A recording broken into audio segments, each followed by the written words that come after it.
우리 설교 시작하기 전에 우리 2025년 교회표 한번 재창하고 시작해 볼까요? 제가 선창하면 여러분이 뒤에 후창해 주시면 되겠습니다. 말씀으로, 기도로, 한 번만 더 해볼까요? 말씀으로, 기도로.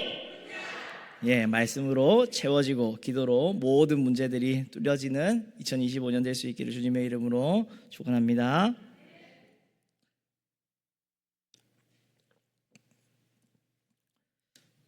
우리는 행복을 바라죠.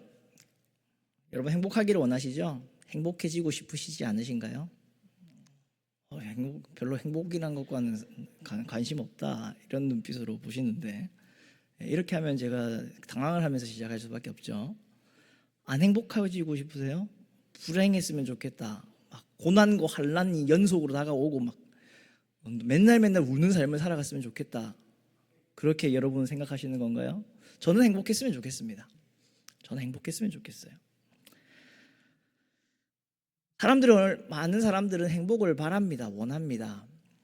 그래서 아이들이 보는 핸드폰이 오네요. 이 말을 하고 싶었는데, 여러분 예배 시간에 울어도 되는 것은 나이지 핸드폰이 아닙니다. 예배 시간에 말씀 듣고 찬양 부르고 울어도 되는 것은 나이지 핸드폰이 아니에요. 늘 기억하셨으면 좋겠습니다. 자, 사람들은 행복을 원합니다. 그래서 아이들이 읽는 동화책의 끝부분도 어떻게 끝나는지 아십니까, 여러분? 그래서 왕자님과 공주님은 영원토록 행복하게 살았답니다 라는 이야기로 끝납니다. 신년이 돼가지고 우리 많은 덕담들을 나누셨을 겁니다. 새해 복 많이 받으세요. 새해 건강하세요. 그렇게 하는 덕담들 중에 이런 말도 있죠. 좋은 일만 한 해 가득하시기 바랍니다. 싫으세요? 누가 저한테 조금 말 좀 해주세요. 좋은 일만 가득하시길 바랍니다. 그런데 왜 이런 말을 하는 걸까요? 우리는 현실을 알고 있죠. 행복을 바라지만 결코 왕자님과 공주님은 영원토록 행복하게 살지 않을 거라는 것도 알고 있고요.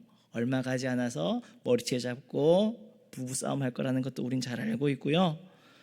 올 한 해 좋은 일만 가득하기를 원하지만 사실 좋은 일만 365일 가득할 수 없다는 것도 우리는 잘 알고 있습니다.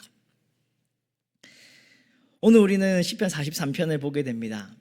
제가 지난번 두 번의 설교를 통해서 시편 42편의 말씀들을 가지고 과거의 슬픔을 딛고 우리가 부를 노래, 그리고 현실의 고난 속에서도 여전히 우리가 부를 노래, 그것들에 대해서 생각을 해보았습니다. 시편 43편은 참 재미있는 시편이에요. 왜냐하면은 시편 42편이랑 너무나 똑같은 시편이거든요. 그래서 어떤 히브리 사본들에는 이 시편 42편과 시편 43편이 한 편의 한 장으로 묶여져 있기도 합니다. 왜 이게 분리가 됐을까? 왜 이게 나눠져 있을까? 사실 우리 여러분 생각해 보시다시피 5절, 11절 그리고 시편 43편 3편 5절 말씀 보면은 같은 후렴으로 끝을 내고 있어요. 같은 너무나도 닮아 있는 그런 시라는 거. 그래서 하나로 하면 될 텐데 뭐하러 이렇게 시를 이렇게 분리를 했을까? 그런 생각을 하다가 아마도 제 추측입니다. 학자들은 아마 같은 시편일 건데 어떤 모종의 이유로 분리가 되지 않았을까라고 한 학자들도 있고 한 개였을 거다라고 추측한 학자들도 있는 반면에, 저는 어떻게 보냐면 우리 왜 유명한 노래 같은 경우는 그 뒷부분이 추가로 뒤 후대 사람들에 의해서 조금 더 덧붙여지는 그런 노래들이 있는 거 여러분 아십니까? 우리 하나님의 사랑을 사모하는 자, 그거 찬양하시죠? 그거 여러분 2절 가사가 있는 거 아세요? 2절 가사가 있는 찬양 부분이 있습니다. 근데 조금 2절 가사가 너무 억지로 붙였다라는 생각이 들 정도로 좀 붙어 있어가지고 제가 부르지는 않겠는데, 여러분 궁금하시면 한번 집에 가서 한번 찾아보세요. 하나님의 사랑을 사모하는 자가 2절 가사가 붙어 있는 게 있더라고요. 놀랍게도. 우리가 부르는 찬송가 79장 주 하나님 지으신 모든 세계 내 마음속에 그리어 볼 때, 그 찬양도 4절까지가 되어 있는데 1절부터 3절까지는 스웨덴의 보베르그라고 하는 목사님이 이 찬송시를 지었다라고 합니다. 그 시는 무려 9절이나 되는 그러한 스웨덴어로 된 그러한 노래였다고 해요. 그래서 이 보베르그라고 하는 목사님이 스웨덴 민요에 맞춰 가지고 하나님의 그 하신 놀라운 일들에 대한 위대한 하나님에 대한 노래를 9절이나 되게 이제 찬양을 만들었는데, 이거를 미국인이었던 SK 하인이라고 하는 목사님이 이 찬양을 들었는데 너무 은혜가 되는 거예요. 그래서 영어로 옮기면서 이 9절을 3절로 축약을 시켰습니다. 그래서 1절부터 3절까지는 이 보베르그 목사님이 처음 만든 그 시를 줄여 놓은 거예요. 그런데 4절은 이 하인이라는 목사님이 이 3절의 가사에 덧붙여서 붙인 가사가 내 주 예수 세상에 다시 올 때 저 천국으로 날 인도하리, 나 겸손히 엎드려 경배하며 영원히 주를 찬양하리라. 이 가사가 덧붙여진 거예요. 오늘 우리가 읽었던 시편 43편도 저는 그런 찬양이라고 생각이 됩니다.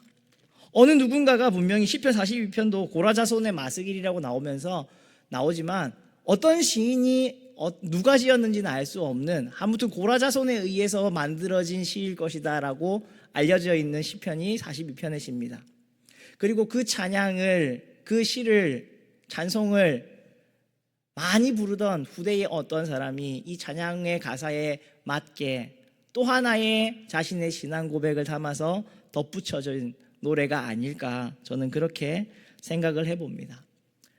저는 42편을 가지고 과거와 현재의 시점에서 그들이 불렀던 그리고 우리가 불러야 하는 노래들을 생각해 보았습니다. 오늘 우리가 읽었던 이 시편 43편을 가지고 우리는 올 한 해, 그리고 또한 우리가 영원토록 계속해서 불러야 할 우리의 찬양, 우리의 노래가 있음을 우리가 다시 한번 더 기억을 해 보았으면 좋겠습니다. 오늘 1절 말씀에서는 시인은 이렇게 이야기합니다. 하나님이여 나를 판단하시되 경건하지 아니한 나라에 대하여 내 송사를 변호하시며 간사하고 불의한 자에게서 나를 건지소서. 이어진 2절에서는 주는 나의 힘이 되신 하나님이시거늘 어찌하여 나를 버리셨나이까? 내가 어찌하여 원수의 억압으로 말미암아 슬프게 다니나이까? 이렇게 이야기를 하고 있습니다. 시인은 하나님께 하나님이 나를 판단해 주십시오라고 이야기를 하고 있습니다. 이 말인즉슨 시인은 지금 무언가 굉장히 억울한 상황 속에 갇혀 있다라는 거겠죠. 억울한 쫓김을 누명을 쓰고 있는 건지도 모르겠습니다. 그 상황 속에서 시인은 하나님이 나를 제발 판단해 주십시오, 바꿔 말하면 하나님이 나를 변호해 주십시오 라고 단언을 하고 있습니다. 그는 주님은 나의 하나님이신데 어찌하여 나를 버리셨습니까? 내가 어찌해서 이렇게 원수들의 억압으로 말미암아 슬픔 속에 다니게 내버려 두십니까? 라고 하나님께 묻고 있습니다. 사랑하는 성도 여러분, 이 시인이 하나님 앞에 지금 물어보고 있는 것, 하나님 앞에 단언하고 있는 것은 사실 시편 42편에 나왔던 분위기와 너무나 닮아 있습니다. 시편 42편 9절에서도 내 반석이신 하나님께 말하기를 어찌하여 나를 잊으셨나이까? 내가 어찌하여 원수의 압제로 말미암아 슬프게 다니나이까 하리로다. 이렇게 이야기를 하였습니다. 여러분 생각해 보십시오. 과거에 슬픔이 있었고 그것을 딛고 그는 노래를 하였습니다. 현실의 억울함 속에서도, 현실의 그러한 슬픔과 어려움 속에서도 그는 그 현실을 딛고 하나님을 바라보며 소망하며 노래했습니다. 그런데 여러분, 현실이 바뀌나요? 상황이 진짜 드라마틱하게 바뀌었나요? 아닙니다. 여전히 억울한 상황은 계속되고 있고 버림받은 것 같고 계속 눌려지는 현실들은 이어지고 있습니다.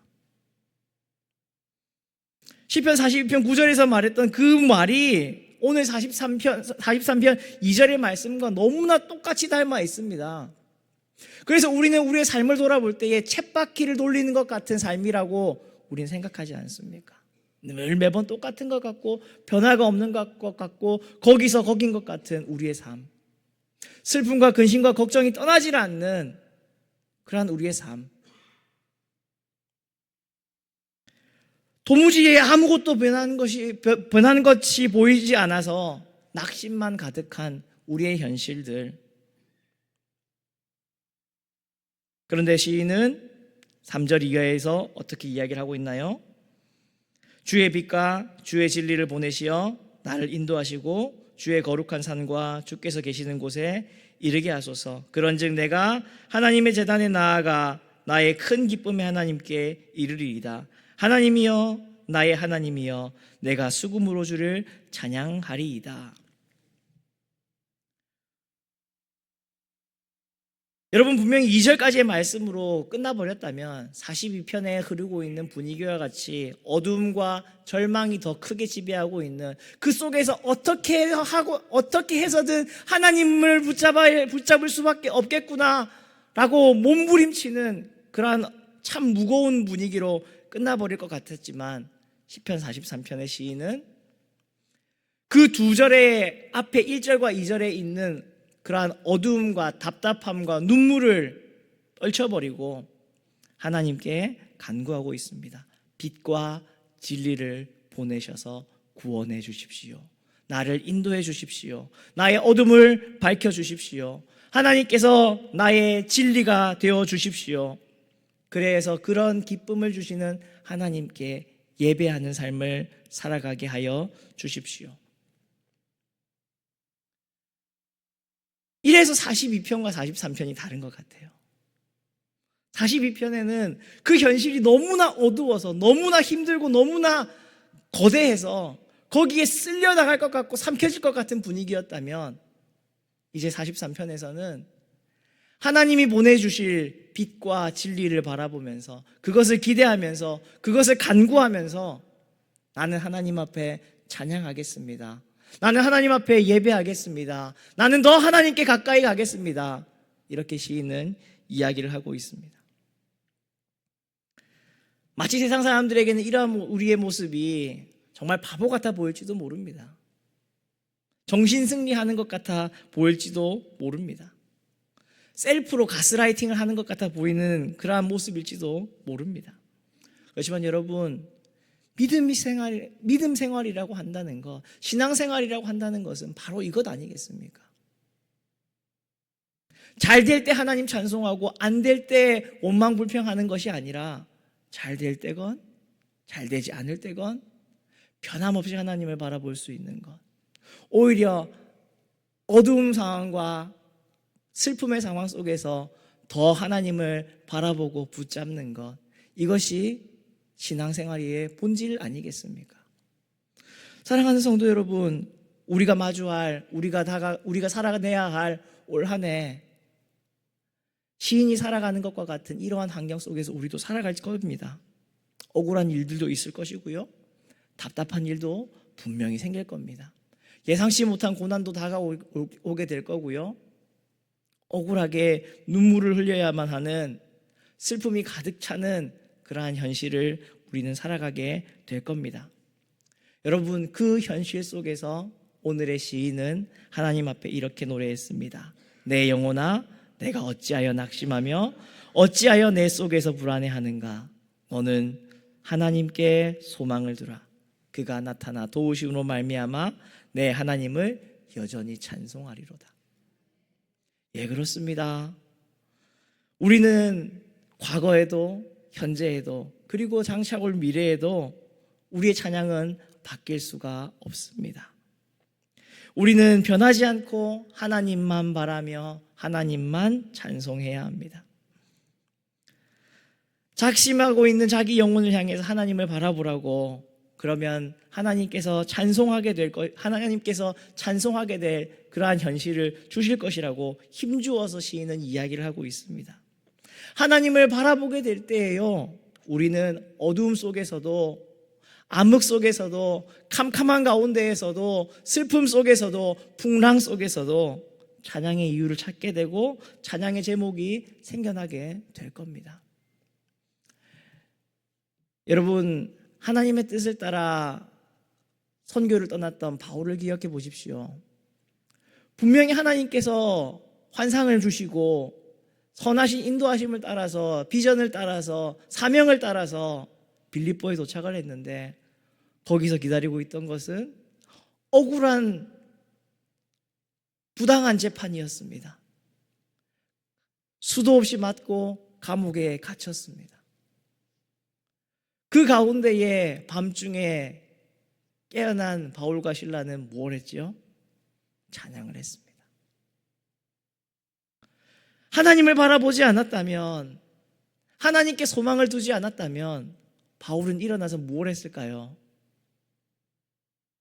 하나님 왜 이러십니까? 내가 하나님께 순종한다고 이렇게 오지 않았습니까? 내가 왜 이렇게 맞아야 되고 내가 왜 이렇게 감옥에 갇혀야 됩니까? 원망 불평할 것이 우리에게 있어서는 너무나 당연해 보이는 일인데 하나님을 바라보고 있었기에 그는 매를 맞은 것도 감옥에 갇힌 것도 그에게는 찬송할 일이었습니다. 네, 여러분, 하나님을 바라볼 때에 찬양의 이유도 찬양의 제목도 생겨나게 됩니다. 분명히 하나님의 일하심을 기다리는 것 우리에게 있어서 굉장히 지루한 일입니다. 재미없는 일입니다. 어려운 일입니다. 하나님 기다리다가 괜히 눈물 짓게 되는 일이 더 많은 일입니다. 그럼에도 우리 하나님은 어떤 분이신가요? 우리를 다시 웃게 하시는 분이 우리 하나님이십니다. 제가 믿고 있는 하나님은 바로 그런 하나님이었습니다. 절망 속에서 버려진 것 같은 그런 때에도 결코 손을 놓지 않으셨고 그 모든 순간을 변하여 내가 웃게 될 때에 거 봐라 라고 말씀해 주셨던 분이 우리 하나님이셨습니다. 그 하나님이 우리의 삶을 그렇게 인도해 오셨다면 앞으로 다가올 2025년에 올 한 해 그리고 그것을 넘어서 2026년, 7년, 8년, 9년 그리고 앞으로 계속될 우리의 삶 가운데에도 하나님의 그 인도하심은 변하지 않을 것을 우리는 믿고 있습니다. 그 하나님께서 우리에게 모든 것을 역전시키시고 다시 웃게 하시며 그때에도 거 봐라 내가 뭐라 그랬니? 라고 우리에게 말씀해 주시지 않겠습니까? 우리 하나님은 세상에 이 성경이 기록될 당시에 많은 이방 민족들은 신들이 그러한 신들이라고 생각했어요. 겨울이 되면 신들이 죽는다라고 생각을 했습니다.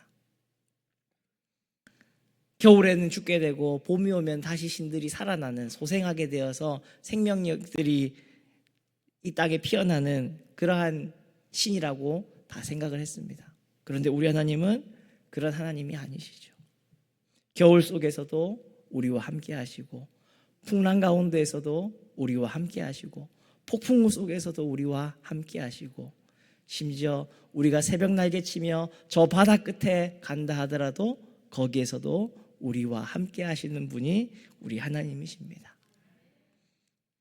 변함없이 신실하신 그 하나님께서 생명의 기쁨의 생수를 올 한 해 우리에게 분명히 반드시 부어주실 것을 저는 믿습니다.